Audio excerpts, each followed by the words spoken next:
दोस्तों, आप लोगों ने कई बार बरमूडा ट्रायंगल के बारे में सुना होगा और आपको ये भी पता होगा कि कोई भी एयरप्लेन या जहाज बरमूडा ट्रायंगल के ऊपर से गुजरता है तो वो डूब जाता है, जिसके बाद उसका कुछ पता नहीं चलता। ऐसे में कई सारे लोग ऐसा भी कहते हैं कि इस ट्रायंगल से बचकर कोई भी वापस नहीं लौटा। और अगर आप भी ऐसा सोचते हैं तो दोस्तों जरा ठहर जाइए, क्योंकि आपकी सोच को लगाम लगाने के लिए हम आपको आज एक ऐसे शख्स से मिलवाने वाले हैं जो पहली बार बरमूडा ट्रायंगल से बचकर आया था। जी हाँ दोस्तों, ये वीडियो बहुत ही ज्यादा रोमांचक होने वाली है, इसलिए इसे अंत तक जरूर देखना। दोस्तों, अगर हम बरमूडा ट्रायंगल की बात करें तो यहाँ पर कई तरह की रहस्यमय घटनाएं घट चुकी है। अब जैसे कि यूएसए के एक बड़े से जहाज की बात ले लीजिए, जो तकरीबन 101 साल पहले इस ट्रायंगल में कहीं गायब हो गया था। जहाज बहुत बड़ा था, जिसके अंदर करीब 11,000 किलो कोयला और 300 पैसेंजर सवारी कर रहे थे।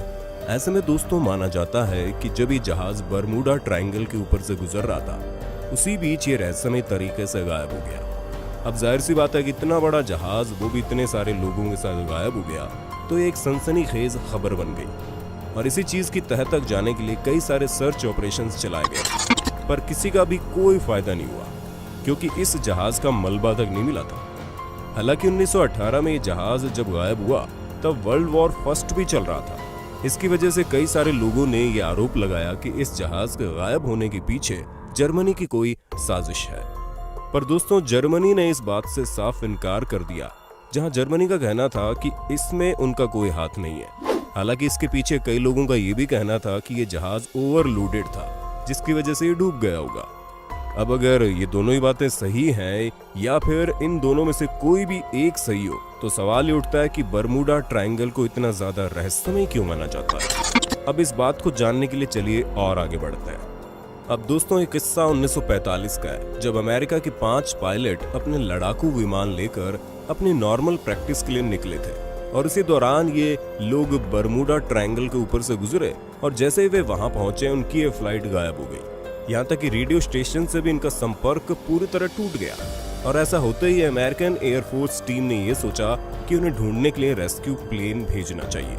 ऐसे में दोस्तों 13 लोग इस रेस्क्यू मिशन पर निकले, लेकिन इत्तेफाक से वो प्लेन भी उन 13 लोगों के साथ गायब हो गया। सभी लोग बहुत ही ज्यादा हैरान और परेशान हो गए और इन फ्लाइट्स को ढूंढने के लिए बहुत सारे सर्च ऑपरेशंस चलाए गए। पर अफसोस दोस्तों, कहीं भी कोई भी उम्मीद की किरण दिखाई नहीं दे रही थी। ऐसे में दोस्तों इन फ्लाइट्स का कोई भी अता पता नहीं चला और इसे लेकर कई सारी कहानियां बननी शुरू हो गई, जिनमें से कुछ लोगों का कहना था कि ये जगह भूतिया है, तो कुछ ये कहते थे कि यहाँ पर एलियंस कब्जा जमाए बैठे हैं। और तो और लोगों को हैरानी तब हुई जब क्रिस्टोफर कोलंबस ने इस जगह के बारे में बताया कि जब वो यहाँ से गुजर रहे थे तो उनके कंपास ने बहुत ही अजीब तरीके से बिहेव करना शुरू कर दिया था, जिसे देखकर वो बिल्कुल हक्के बक्के रह गए। दोस्तों, ये मामला काफी दिनों तक सुर्खियों में बनने के बाद ठंडा पड़ गया, लेकिन 1964 में एक और ऐसी घटना हुई जिसने लोगों के दिलों में इस बरमूडा ट्रायंगल नाम की जगह का खौफ बना दिया था। जहां विंसेंट गैडिस नाम के एक व्यक्ति ने इसके ऊपर एक आर्टिकल लिखा, जिसमें उन्होंने अपना रिसर्च पेपर पेश किया और उसमें उन्होंने एक अलग ही बात कह डाली, जहां उनका कहना था कि इस दुनिया में एक डायमेंशन और है, यानी कि एक दूसरी दुनिया जो कि बरमूडा ट्रायंगल के अंदर बसती है। और जिस तरह की परिस्थितियां उस आर्टिकल के निकलने के बाद हो रही थी, उससे तो ये साफ है कि इस जगह पर क्या हो रहा है वो तो तभी पता चल सकता है जब कोई बरमूडा ट्रायंगल से जिंदा बचकर लौटा है, वरना तब तक लोग तरह तरह की बातें बनाते रहेंगे।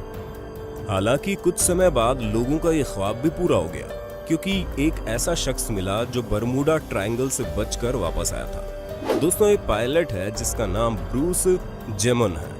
दोस्तों, ब्रूस कहते हैं कि ये किस्सा है 1970 का, जहां ब्रूस और उनके पिता के साथ साथ इनका एक पार्टनर प्लेन में बहामास से मियामी के लिए जा रहे थे। और जैसे ये बरमूडा ट्रायंगल के ऊपर पहुंचे, तभी उन्हें एक बादल का झुंड दिखाई दिया जिसमें सर्कल बना हुआ था।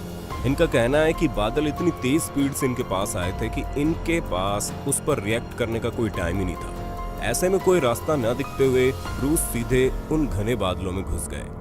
बादलों के अंदर जाते ही बीच बीच में बिजलियां कड़क रही थी और रोशनी बहुत ज्यादा तेज थी। ऐसे में उन्हें समझ ही नहीं आ रहा था कि प्लेन को किस दिशा में ले जाएं, क्योंकि इस तूफानी मौसम के साथ प्लेन भी बहुत ज्यादा हिल रहा था।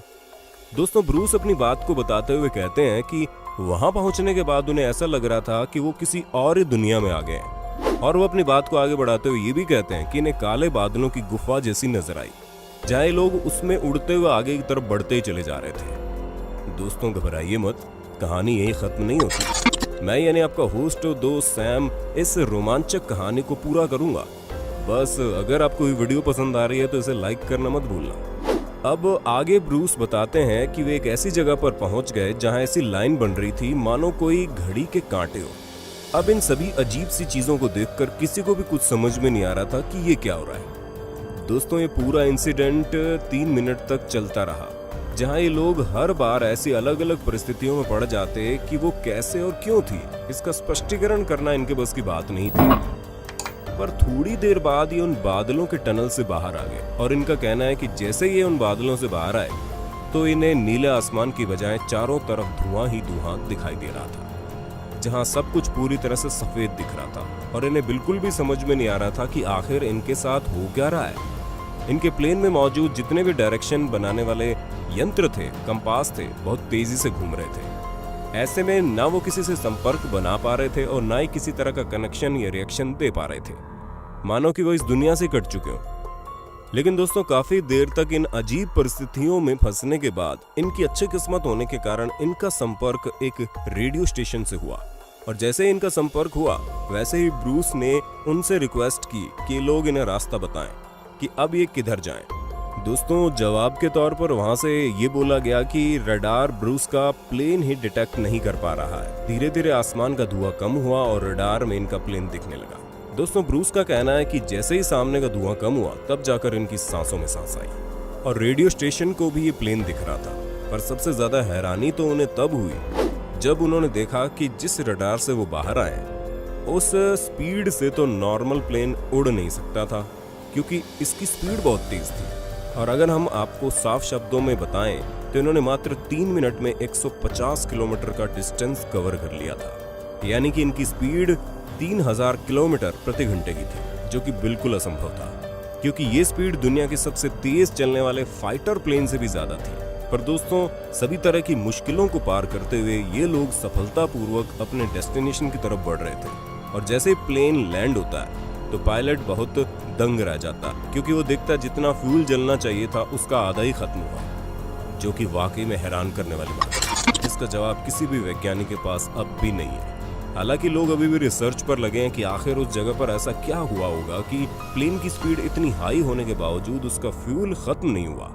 वैसे तो हर वैज्ञानिक इसके बारे में अलग अलग बातें करते हैं, जिसमें कुछ वैज्ञानिकों का कहना है कि बिजली कड़कने की वजह से मैग्नेटिक फील्ड बनी और इसी कारण प्लेन की स्पीड बढ़ गई होगी। यहाँ तक कि कई साइंटिस्ट टाइम ट्रेवल की थियोरी पर भी काम करना शुरू कर चुके हैं, जहाँ उनका कहना है कि ऐसा कुछ हुआ है तो इसका साफ मतलब है कि टाइम ट्रेवलिंग भी पॉसिबल है। अब जाहिर सी बात है कि हर वैज्ञानिक टाइम ट्रेवल के इस रहस्य को खोजना चाहता है, साथ ही ये भी जानना चाहता है कि बरमूडा ट्रायंगल में एग्जैक्टली है क्या। यूं तो दोस्तों बरमूडा ट्रायंगल पर कई सारी थियोरीज सामने आई है, जिनमें से कई सारी थियोरीज के बारे में हमने भी आपको बताया है, लेकिन 100% श्योर होकर कोई भी ये नहीं कह सकता कि बरमूडा ट्रायंगल में ऐसी क्या बात है जिसकी वजह से इस तरह के हादसे होते हैं। लेकिन जिस हिसाब से ब्रूस ने परिस्थितियां बताई है उसे देखकर तो ऐसा ही लगता है कि इस जगह पर वाकई कुछ तो अजीब है जो इस दुनिया में देखने को नहीं मिलता। बाकी दोस्तों आपका बरमूडा ट्रायंगल के बारे में क्या कहना है हमें कमेंट में बताइए, और ऐसे इंटरेस्टिंग वीडियोस को लगातार देखने के लिए हमारे चैनल को लाइक, शेयर और सब्सक्राइब जरूर कर देना। धन्यवाद।